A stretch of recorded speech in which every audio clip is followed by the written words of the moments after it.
everybody. My name is Bianca. Thank you for tuning in. Glory to God, the one that got away ministry, because we all got away, and if we haven't got away, that's okay, because you are here tuned into this ministry, willing and trying to get away. Amen. So as you can tell by the topic, energy sucking people.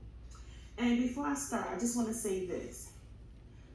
I am not talking about people that are having a hard time or a hard season, because yes, we go through hard seasons, not just a hard time. So I'm not talking about those individuals. I'm talking about narcissistic, negativity type of people that are always playing the victim, super judgmental. I'm talking about people like that. Okay, guys, you know if you have an energy sucking person around you, because when I go on and deliver this topic to you, it will be familiar. It will feel like familiar to you. It will be very familiar to you guys. Okay, so let's jump in. Let's jump into it. People come to you for advice, help, negativity, and or love, taunting you so that they can suck your energy knowingly or unknowingly. It's a spirit that's operating behind them. Recognize the spirit and take your energy back.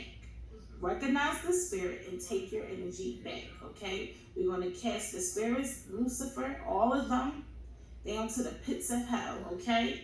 We're going to take our energy back, take our authority back. Number one, can't get away.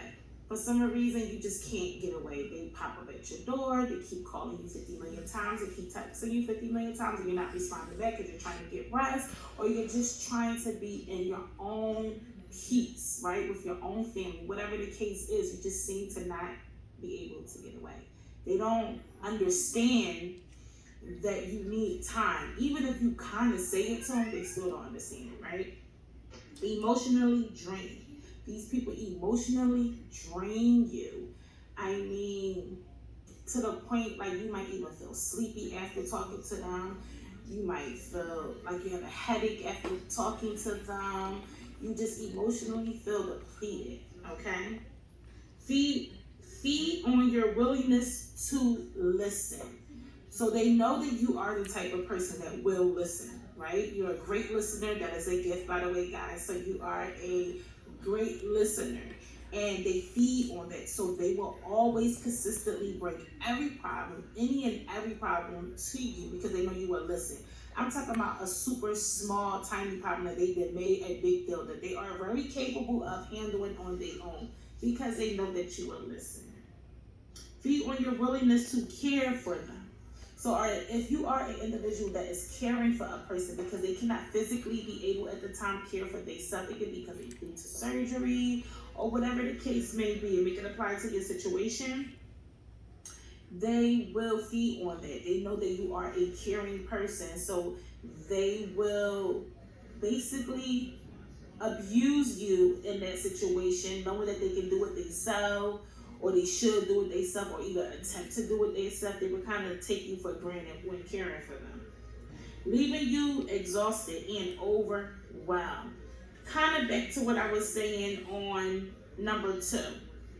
Feeling exhausted and leaving you overwhelmed, right? You just feel like after being in their presence or on the phone with them, you just feel overwhelmed. You just feel exhausted. You feel drained. You feel tired. You feel like I have no energy for you, let alone your family or friends or anything that has to do tied to you. You're just exhausted. You're just so exhausted with them. They are pushy and overbearing. Yes, guys, they are pushy and overbearing. So they will kind of push you into making time for them, knowing that you've been giving them like so much time and so much of your energy, and you have other important things to handle: children, husband, wife, family, friends, yourself, God, being in a relationship with him, right? They are just pushy and overbearing. They do not understand boundaries, right? They overstep your boundaries. It should come kind of to nature, right? To nature that we don't want to overstep another person's boundaries. We can kind of feel if we are overstepping our boundaries, right? So we are pulled back But these individuals do not care about boundaries, whether you are deliberately saying it to them or not. They are pushy, they are overbearing, they do not care. They're going to do and think and say what they want to do, think, and say, okay? Just want to listen, never care for advice. These people just want you to listen. They don't want you to help them with their problems, help them fix the problems. They rather you listen and they think and do and say and feel however they want to think, do, or say or feel. They just want you to just keep being this doormat or just keep listening to them. They do not want you to attempt to fix a problem, because if you do, some type of negativity will happen, whether they got argue, they hang up, whatever the case may be. Okay, so if you are dealing with an individual or maybe groups of people, family members, no matter what they are, energy sucking people, get rid of them, toss them out, like how we do on our trash day, okay? Or set healthy boundaries. Yes, I'm going to have a video about setting healthy boundaries for ourselves. So set healthy boundaries for yourself. If you can toss them out, yes, toss them out. If there's a covenant, and I always say this type of thing, a covenant, which is an agreement between you and the individual, like a husband, a wife, a person that is a business partner, things of that type, I always suggest to go before the Lord to pray, to seek his counsel and guidance, because the covenant situation is more delicate than any other relationship. You get what I'm saying? So that is always have to be handled sensitively. And of course, regardless on this topic, go before the Lord. But I'm just saying, these people will drain you and take your energy back, right? Take your energy back. Do not allow the enemy to have it, because it's just the spirit that is operating behind these people. So thank you for tuning into Glory to God, the One That Got Away ministry, because we all got away. And if you haven't got away, that's okay, because you're right here tuned into this ministry, willing, trying to get away. God bless.